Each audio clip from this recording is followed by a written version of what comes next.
और यहाँ पर आपको दिखाई देगी, ये जो आप देख रहे हैं जहांगीर की 2 बेटी थी, उनमें से जो एक बेटी थी रोशन आरा, तो क्या होता था कि उनकी शादी के लिए उन्होंने ऐसे डोली रूप में डोली नुमा एक वो बना दिया। देखो ये डोली नुमा एक स्ट्रक्चर है और ये रोशन आरा के लिए था। रोशन आरा ऐसे मतलब इसमें शादी वगैरह के लिए जो होता था सिस्टम, वो डोली रूप में ही करवा दिया। तो ये है वो रोशन आरा जो उनकी बेटी के नाम पर पड़ा, एक डोली नुमा स्ट्रक्चर। अब यहाँ से भी हम थोड़ा सा आपको दिखाते हैं, ये बहुत गजब का स्ट्रक्चर है। मकराना के संगमरमर पत्थरों का यूज़ किया गया है। और ये जो डिज़ाइन देख रहे हैं आप, ये पहले पूरा जो है उजालों के लिए और कुछ जगह पर डायमंड्स भी लगे होते थे। और यहाँ से हमें स्टिल ये किले के पीछे की जो है खाई नज़र आती है और वो सामने ताजमहल।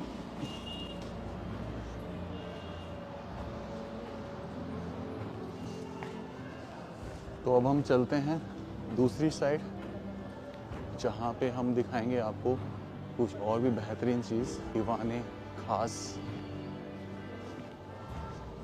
जो संगमरमर के पत्थरों से बना हुआ है। हाँ जी, दीवाने खास महल है। यहाँ खास लोगों के साथ मीटिंग किया करते थे। और ये सामने देखो फाउंटेन, उस समय के फाउंटेन, ये छोटे छोटे दिख रहे हैं आपको, ये इनसे भी पानी आता था। अब देखो ना तो बिजली ना कोई टेक्नोलॉजी ऐसी थी कि मतलब प्रेशर से पानी आता था, और पूरे किले का पानी इसके अंदर आता था। ऐसी टेक्नोलॉजी सेट की गई थी। आज जो बचे हैं वो सिर्फ ये बचे हैं, वहाँ जो 2 छेद देख रहे हैं उनसे पानी चल जाके वहाँ से रिसाइकिल होता था। अब अंदर चलेंगे, पहले इस खास महल को देख लेते हैं जो खास लोगों के लिए बना था। ये देखो सीढ़ियाँ स्टिल ऐसी सेपरेट है, चिपकी हुई नहीं है ये। और ये स्तंभ के ऊपर देखिए, आपको किसी तरह का कोई जो है लैंटर नज़र नहीं आएगा, लेकिन ऊपर देखो किस तरीके चौकोर पत्थरों का यूज़ करके इसको बनाया गया है। और दीवारों पर जो नक्काशी है फूलों की दी गई है, मेहराबों के ऊपर जो फूल बनाए गए, तो कहीं ना कहीं वो राजपूताना शैली से इंस्पायर्ड थे। ये बार बार चीज़ें जो है दर्शाते हैं। फिर अंदर आते हैं तो यहाँ पे शायद वो मीटिंग होती थी दीवाने खास में, जहाँ पूरा डिज़ाइन से दिया गया, पूरी चीज़ डिज़ाइन दी गई है। दीवाने खास मतलब इम्पोर्टेंट पीपल का हॉल ऑफ इम्पोर्टेंट पीपल्स। और यहाँ से आप निहार सकते हैं पीछे के एरिया को।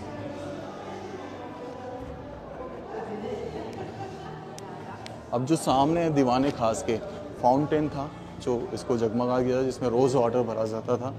और उसके सामने जो आप देख रहे हैं एक गार्डन सा, ये एक्चुअल में गार्डन जो है अंगूरी बाग है। अंगूरी बाग मतलब ऐसा बोला जाता है कि इसमें अंगूर की खेती हुआ करती थी उस समय। ये अंगूरी बाग था, बीच में फाउंटेन था चारों तरफ, और बहुत ही डिज़ाइनफुल तरीके से इसको बनाया गया था। गजब का कारीगरी। नीचे आके इसके बारे में पढ़ते हैं थोड़ा सा। खास महल आरामगाह जिसे बोला अंगूरी बाग, 1631 से लेके 1640 हुमायूं के टाइम पर। डिज़ाइन देखो आप, ये बेसिकली यहाँ पे एक छोटा सा फाउंटेन और एक छोटा सा बाथ टब मान लीजिए, जो बच्चों के लिए शायद यूज़ में लिया जाता होगा। फिर यहाँ पे देखो आले, ये बेसिकली रोशनी के लिए, रोशनी करके रात को जैसे कोई नहाना चाहे तो उसके लिए। आज ही अब चलते हैं। और ये इसके नीचे भाई बेसमेंट है, देखो जो पूरा बंद कर रखा है। तय खाना है भाई। और अब ये जो आप सामने देख रहे हैं भाई, ये शीश महल है, लेकिन ये बंद कर रखा है। ये सिर्फ वीवीआईपी लोगों के लिए खुल रहा है। इसका भी 1630 और 40 के बीच में बताया जाता है। ये यहाँ से दिखाई देता है, इसमें अंदर लोग हैं। ये देखो ये शीश महल है भाई, गजब की कलाकृति अपने अंदर समेटे हुए है। बीच में फाउंटेन भी है शायद।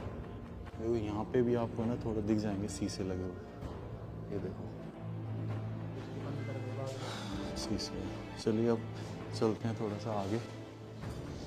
ये जो दीवाने खास था, इसके उधर की साइड तो रोशन आरा था, और यहाँ पर ये दूसरी देखो डोली के रूप में वापस से बनाई गई है जहान आरा। तो ये दूसरी बेटी है जहान आरा। अब थोड़ा सा आगे बढ़ते हैं, और यहीं पे वो जगह भी है जहाँ पे शाहजहाँ को कैद करके रखा गया था, मुट्ठुमन बर्ग, लेकिन हिंदी में बोलते हैं मोंगशन बर्ग, जहाँ पे शाहजहाँ को कैद करके रखा गया था।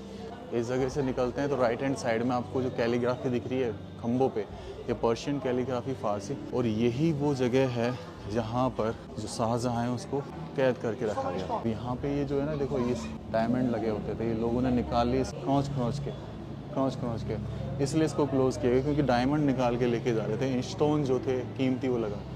यहाँ पे देखो किस तरीके से कारीगरी करी, ये जेल हुआ करती थी उस समय की। और बीच में जो है फाउंटेन दिया गया था क्योंकि जहांगीर ने ये डिज़ाइन किया था किसी और चीज़ के लिए। तो कहते हैं कि आखिरी समय जो था, यहाँ से ताजमहल दिखाई देता है, उसको देखते हुए उनकी आखिरी सांस निकली। ये इसके जस्ट सामने, यहाँ से क्या होता था, पानी चला करता था। ऊपर देखेंगे आप तो यहाँ पे एक छेद है, छत से पानी आता था बारिश का, नीचे चला करता था, ये पूरा भर जाता था। फिर इसमें पूरा भरने के बाद ये सामने से यहाँ से एग्जिट हो जाता था, फिर चला जाता था ये झील में, जो चारों तरफ खाई खोद के नदी बनाई गई है ना उसमें। तो एक बार मुसम्मन बर्ग को देख लीजिए, जो बेहतरीन आर्किटेक्चर के साथ आज भी बचा हुआ है। लेकिन लोग बाग स्क्रैच कर करके यहाँ के कीमती स्टोन निकाल ले गए। अब मैं आपको दिखाता हूँ वो सुरंग जो जाना जाने कहाँ जाती है। ये जो आप देख रहे हैं, ये बेसिकली सुरंग है, एक टनल है, तो न जाने कहाँ जाती है, लेकिन इसको बंद कर दिया गया है सिक्योरिटी पर्पस से। ऐसा बोला जाता है कि यहाँ से आगरा के किले से ताजमहल तक जाती है। यहाँ से ऊपर आ गए हम, ऊपर जाने का इधर से रास्ता बंद है, और इधर स्टिल अपन देख सकते हैं कि उस सुरंग जो जा रही है उसको यहाँ से देख सकते थे, उसके लिए वेंटिलेशन छोड़ा गया। आ जाइए। तो उनके लिए मीना मस्जिद बनाई गई, शाहजहाँ के लिए अलग से, वो मीना मस्जिद जहाँ पे शाहजहाँ जो हैं पढ़ा करते थे नमाज, तो ये उनके लिए अलग से बनाई गई थी। सीढ़ियाँ चढ़ रही हैं इसमें ऊपर, लेकिन जाने नहीं दिया जाता, इसके बारे में लिखा भी हुआ है। उसके बाद इधर चलते हैं, और ये देखो ये रास्ता नीचे के लिए जा रहा है जो बंद कर रखा है। और ये जो आप देख रहे हैं ये सामने, ये है मीना बाज़ार। और इस मीना बाज़ार की बात ये है कि इसको मछली बाज़ार भी कहा जाता है। यहाँ पे तो शहंशाह खड़े होते थे, वहाँ उनकी बेगम खड़ी होती थी, मुमताज़, शाहजहाँ और मुमताज़, और वो दोनों तीरंदाज थे, शिकार किया करते थे। तो यहाँ पे एक कुंड हुआ करता था उस समय, दोनों साइड कुंड में मछलियाँ भरी होती थी, तो मछलियों का शिकार किया करते थे। अब शहंशाह का तो है ना अलग से ही दिख जाता है कि यहाँ पे ये शहंशाह के खड़े होने की जगह है। खम्भों पे 12 की नक्काशी, ये कर्टेंस दिखाए गए हैं पूरे, और ये देखो गजब कलाकृति। और नीचे आप ये जो देख रहे हैं ये चीज़, ये एक्चुअल में टकसाल हुआ करती थी, जहाँ पे सिक्के बना करते थे सोने चांदी के। और सामने वो दरवाज़ा, ऐसे बोला जाता है कि रानियाँ वहाँ खड़ी होती थी, और ये सारे कमरे दासियों के लिए हुआ करते थे उनकी। तो ये है हमारा मीना बाज़ार, जहाँ बाज़ार भी लगा करता था। चलिए अब उधर चलते हैं दीवाने आम में, जहाँ पे कुछ कॉमन लोगों की प्रॉब्लम को सुना जाता था और उनका सॉल्यूशन किया जाता था। ये देखो इसको भी बंद कर दिया गया, शायद इस पर भी कुछ प्रॉब्लम ना हो वो। इसका भी रीज़न ये कलाकृति, पर्शियन कैलीग्राफी बहुत बारीकी से बनाई गई है, स्टोन्स लगा के। ये स्टोन्स है भाई जो दिख रहे हैं ना येलो कलर के, ओह जिनको लोगों ने स्क्रैच कर दिया। तो ये है दीवाने खास, ये भी खास लोगों का दीवान है। दोस्तों ये जो सामने आप काला पत्थर देख रहे हैं, इसे बोला जाता है कसौटी पत्थर, जिसे लाया गया था बेल्जियम से। इस पर बैठा करते थे जहांगीर। कसौटी पत्थर सोने को परखता था कि वो असली है या नकली। इसी तरह जहांगीर भी इस पर बैठकर डिसीजन लिया करते थे, बिल्कुल कसौटी की तरह, कोई डाउट नहीं होता था, बिल्कुल क्लियर डिसीजंस होते थे। लेकिन 1803 में ब्रिटिशर्स ने जब इस किले पर हमला किया तो तोप का गोला इस पत्थर को आके लगा, जिसकी वजह से इसमें दरार आ गई, और इस पे आज भी फारसी लैंग्वेज में ब्लेसिंग्स लिखी हुई हैं। तोप के गोले का निशान ये सामने दीवाने खास पर भी नजर आता है, जिसकी वजह से दरार आई। और ये सफेद वाला ये वजीर का थ्रोन था, वजीर का सिंहासन। लेकिन कई लोगों की मान्यता ये भी है कि शाहजहां इस सफेद वाले थ्रोन पे बैठा करते थे और यहाँ से ताजमहल को निहारा करते थे। ये बीच में आपको दिख रहा होगा, थोड़ा और जूम कर लेते हैं। पॉल्यूशन इतना तगड़ा है कि ये भी ढक गया है। और अगर यही चीज़ हम उस साइड से देखेंगे तो ये हमको ताजमहल बहुत बड़ा नज़र आएगा। इसका भी एक सोल्यूशन है, तो अपन ऐसे जाके ऐसे जाते हैं। तो मैं जहांगीर का सिंहासन देखने के बाद चल पड़ता हूँ नगीना मस्जिद के लिए। वो नगीना मस्जिद जहाँ लेडीज यानी महिलाएं नमाज पढ़ा करती थी। इस रास्ते पर बीच में पड़ता है शाही हमाम, वो हमाम जहाँ से जल की आपूर्ति हुआ करती थी, जिसे मुसल खाना भी बोला जाता था, यानी कि यहाँ पर नहाने का स्थान हुआ करता था। लेकिन फिलहाल ये बंद है। इन गलियों में से गुजरते हुए अद्भुत कला का एहसास होता है, और वो जगह भी आ जाती है जहाँ अक्सर मुमताज खड़ी होकर इस जगह को निहारा करती थी। आगे चलते ही हमें दिखाई देता है नगीना मस्जिद का दरवाजा। इस दरवाजे में से अंदर जाकर आपको अद्भुत मकराना के संगमरमर से बनी नगीना मस्जिद दिखाई देगी। और इस नगीना मस्जिद के सामने था प्राचीन फाउंटेन, वो फाउंटेन जो नेचुरल तरीके से चला करता था। बारिश का पानी ऊपर से नीचे आता था और नीचे सिर्फ प्रेशर से ये फव्वारा चला करता था। यहाँ पर हमें एक अजीब और गरीब खुशबू महसूस हो रही थी। ऐसा लग रहा था कि जैसे जो रोज वाटर यूज किया जाता था उस समय, वो यहाँ पर रम चुका है। अद्भुत कला देखने की जो उस समय बनी।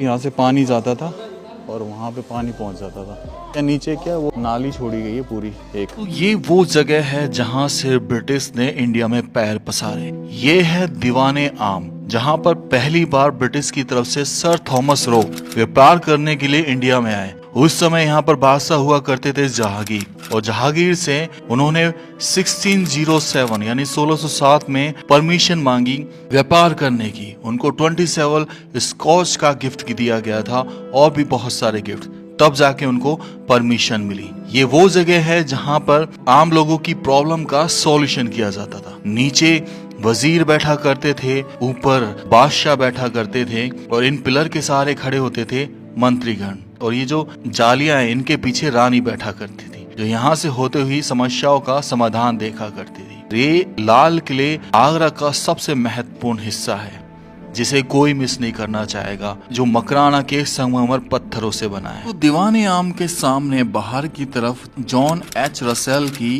कब्र नजर आती है। ये कब्र 1857 क्रांति के समय की है, जब ब्रिटिश के अफसर रहे जॉन एच रसेल की डेथ हो गई थी। तब इन्हें यहीं पर दफना दिया गया। इनका जो मकबरा है वो ब्रिटिश स्टाइल में अभी भी लाल किले आगरा के अंदर बना हुआ है। देख रहे हैं भाई, ये ब्रिटिश की तोप है और ये इस दीवाने आम भारी है और इसका वजन बहुत भारी है। ये 2 स्टैंड हैं इस तोप के बकायदा, और इसको यहाँ बाहर लाके डेकोरेशन के लिए लगाया गया। यहाँ पे ये जो पॉइंट दिख रहे हैं, ये वाला, ये मेरे से किसी रथ में बांध दिया, ये सूतली आग लगाने के लिए, और फिर धूम सब गायब। इसके ऊपर है ना ये ब्रिटिश कालीन सिंबल भी है, जो आप देख लेंगे, ये सिंबल है इसका। इस बावड़ी में एक राज है जो आप जरूर देखना चाहेंगे। एक सुरंग जो बनी है दीवाने आम के सामने लाल किले आगरा में, और इस बावड़ी को देखने के बाद हमें यकीन हो गया कि जो लोग कहते थे वो वास्तव में है भी। जब मैंने इसके अंदर झांक के देखा तो हमें नजर आता है पानी, लेकिन उस पानी के पास नजर आती है एक सुरंग। कहाँ से आती है ये सुरंग, जो बिल्कुल पानी की तह तक टिकी हुई थी। इसे बावली बोलते हैं, लेकिन आजकल प्रचलन में हम इसे बावड़ी बोलते हैं। और वो सुरंग देखिए जरा, क्या कहना चाहेंगे इसके बारे में, क्या है इसका राज?